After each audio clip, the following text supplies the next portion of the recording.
Hello and welcome to Marinsky March 2023, where every day in March we make a sausage recipe out of one of Adam and Stanley Marinsky's books. Last year we did home production of quality meats and sausage, which I think is one of the best sausage books out there still. It gives you the how and why behind what you're doing in sausage making. But this year we're doing recipes out of the new book, 1001 Greatest Sausage Recipes, which is a gift to us sausage makers and meat enthusiasts. Adam and Stan have traveled across Europe and North America for the last 20 years compiling recipes, and they put it all into this jumbo book. What's even better is Stanley has sent me 5 copies to give away to you guys over the course of the month, and all you got to do to get qualified is leave a comment in the videos and I'll find you and I'll send you a copy if you're one of the lucky winners. So, without any further ado, let's get into 1001 Greatest Sausage Recipes by Adam and Stanley Marinsky. Hello and welcome to another episode of Marinsky March. And in this episode, we are going to make a food product that would make North American health inspectors cringe. It is called the Morcon Gaditano. Morcon Gaditano from Spain. Morcon Gaditano comes from Cadiz, a city and port in the southwest of Spain.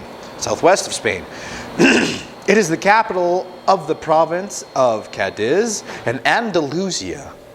The word Gaditano describes a native of Cadiz city. All right, that's cool. But what it is a very coarse textured air-dried sausage that has no bacteria culture added to it. So it's just got cure, salt, pepper, paprika, and garlic from 1001 Greatest Sausage Recipes by Stanley Marinsky. And here is our chunk of lovely pork butt. Give it up for pork butt, one of the best cuts off the animal. Look at that lovely intramuscular marbling. We are going to cut it into 1-inch cubes, season it, and cure it. Easy peasy. You don't even need a a meat grinder for some sausages, like the Morcon Gaditano. All right, so just get a big old knife, slab her into 1-inch chunks. Also, you want to remove the glands. Glands kind of harbor some bacteria sometimes. And if we're going in for the long haul on a dried product, you want to reduce the bacteria, especially since we're not adding bacteria to this one. That's what would make the health inspectors cringe. There's no pH drop in this. You are adding cure number 2, which is good, to inhibit the bacteria growth. We're not adding any competitive bacteria, so. I've been making these fermented sausages all day. I'm trying to get them all banged out after work one day. All right, there's our strips. Look at those lovely chunks of pork butt. Yum, yum, yum. We're so lucky to have this to work with. All right, cut them again here. 1-inch cubes. Gonna be quite the texture on this sausage. Stanley did send me a picture of it. It looks super cool, so I know what I'm aiming for. But I don't really know how you would eat this sucker. Like, it's gonna be there's not a small enough meat between the chunks to get it to bind together real well. So I'd be curious how it's served, if it's a deli meat or they use it in cooking, jambalayas. I'll research it before it's done. We got some months to wait for this stuff to dry up. Oh, but I forgot to dice up the garlic.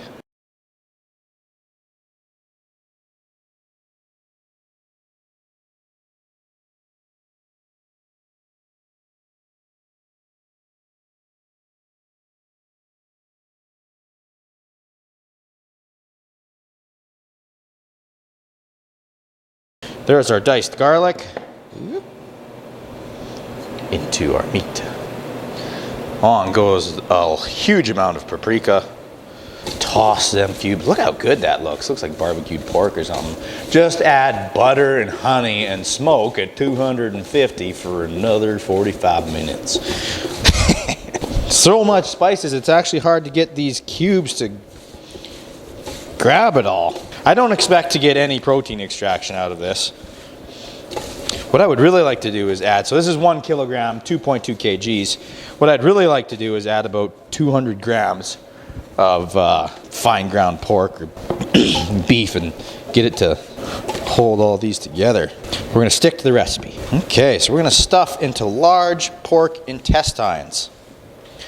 And I got some 42-ish millimeter ones, so I don't know if that counts or not as large, but that's what we're going to do. Oh, little resistance. Yeah, there they come. It's actually doing a really good job of compacting them together for me. Look at that. Ooh, found a big nugget. Here we go. That's the end of her. See if we can push that last little bit out. Poof, there goes our last little bit. Stuff in, all right, now we're gonna link these. Whew, how the heck are you gonna link these? Into 7 to 10 inch lengths. I think twisting this is a risk. I'm gonna try to pull it off anyways here. Massage the meat basically right out of the casing so I can twist it here in a second. Ah, dang it. I knew that would happen. We gotta bust. We gotta bust. I'm gonna restuff it.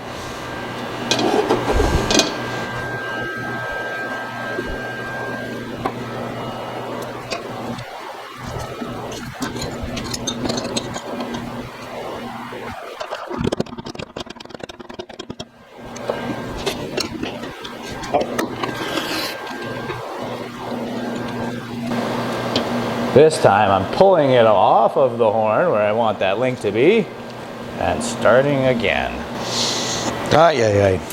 These are not very tightly stuffed this go around. Be careful, Duncan. You're gonna do it again. Okay, I'm gonna risk it. 1, 2, 3. Alright, poke some holes through this sucker.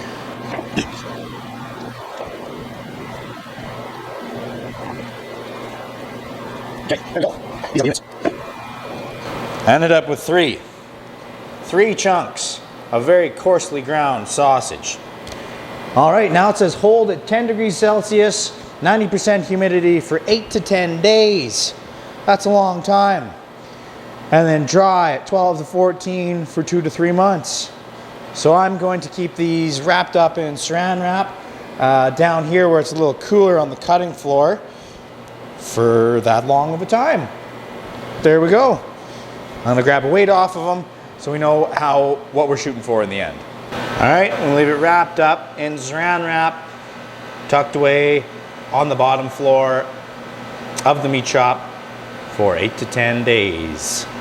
Okay guys, I popped the Morcon Gaditano, that's the one back there, in the drying chamber, and when I unwrapped it, I didn't get video of it, but it smelled fine. It actually smelled pretty good, so it didn't have any off-putting smells, so that's a good sign. So hope for the best, I guess. Okay, I'm a little bit nervous, but there's nothing I can do. I signed up for this. The Morcon Gaditano is ready to taste. Will I survive? That's the question. Okay, of this month, this is the sausage that I am most skeptical of.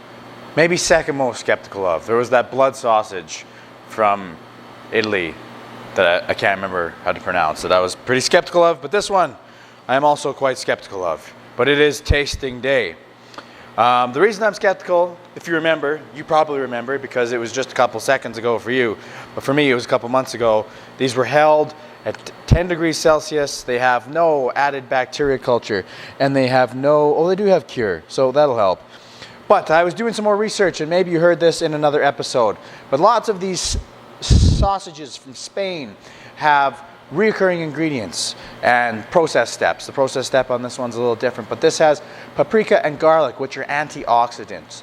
So oxidization is a reaction that occurs in the presence of oxygen, and it kind of breaks food down and produces a reduction in quality. It produces off flavors and odors. So garlic and paprika both prevent that, as well as smoking, but I don't think this one's smoked. No, we didn't smoke this one. We just hung it and dry it. Then, when it comes to the bacteria, because you need something to bring the pH down, because that's something that prevents spoilage bacteria from growing and pathogenic bacteria from growing. Garlic is antibacterial, but it doesn't prevent the growth of lactic acid bacteria. So, hopefully if your meat doesn't have too much bacteria right off the bat, which ours wasn't, it was fresh, it would inhibit that other bacteria and allow the lactic acid bacteria to grow to extend our shelf life. But these guys are nice and dried now. They're nice and firm. They actually look very beautiful. I hope it tastes as beautiful as they look. So, let's dive into them. Should be very, very coarse chunks. We cut these into 1-inch pieces if I remember correct. All right, we'll cut it in half and get a visual.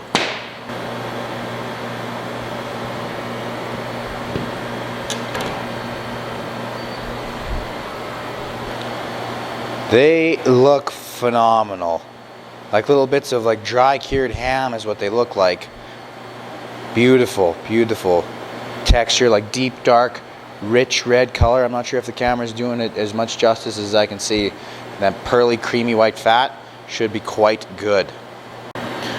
Not sure how this is to be eaten. Sliced thin, probably. Gosh, that looks good. What weight loss did we achieve, Toe? Okay, here we go. Smells good. It's not off-putting. You have to slice it thinner. Those chunks are pretty big. You want to probably have this paper thin. Like those guys in that prison scene when they're cutting the garlic. I forget what the movie is, but... Okay.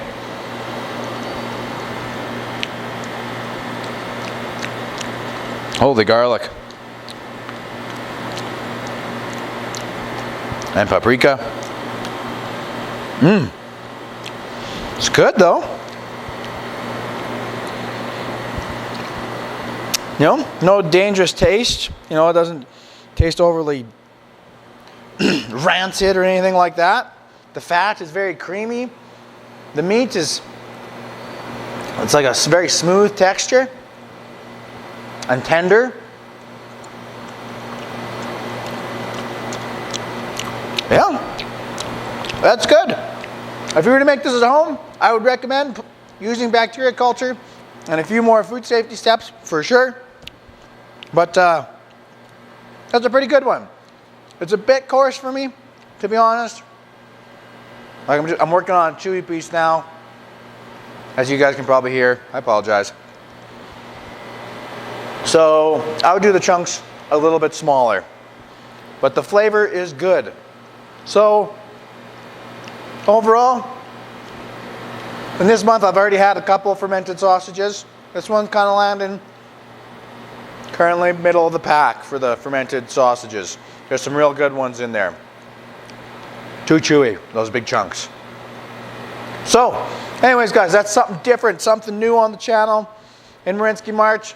I hope you liked it. If you do, give it a thumbs up and subscribe, and we make a sausage like this every day in March from 1001 Greatest Sausage Recipes.